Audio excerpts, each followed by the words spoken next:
શું તમે અનુભવો છો કે તમે બધા સંબંધોમાં પ્રેમ આપો છો પણ તમને ક્યારેય કાયમી અને સંપૂર્ણ પ્રેમ પાછો મળતો નથી? શ્રીલ પ્રભુપાદ ભગવદ્ ગીતાના આધારે એવું સમજાવે છે કે દરેક જીવાત્માના હૃદયમાં ભગવાન પ્રત્યેનો સુષુપ્ત પ્રેમ કુદરતી રીતે જ મોજૂદ છે. ભૌતિક જગતમાં આ પ્રેમ જુદા જુદા સ્વરૂપો જેમ કે મોહ અને આસક્તિમાં પ્રગટ થાય છે અને ભૌતિક વસ્તુઓ અને વ્યક્તિઓ તરફ દોરાય છે. ભક્તિ યોગનો અંતિમ અને સર્વોચ્ચ ઉદ્દેશ ભૌતિક આસક્તિઓને દૂર કરીને આ સુષુપ્ત પડેલા કૃષ્ણ પ્રેમને પુનઃ જાગૃત કરવાનો છે.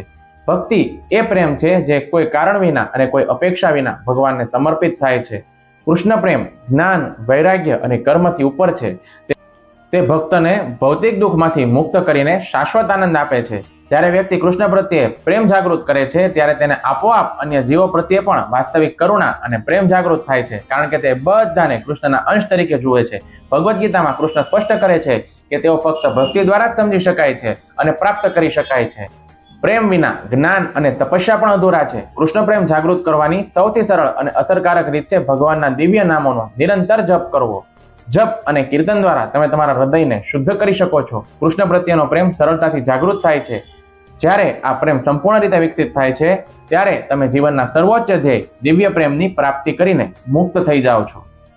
હરે કૃષ્ણ.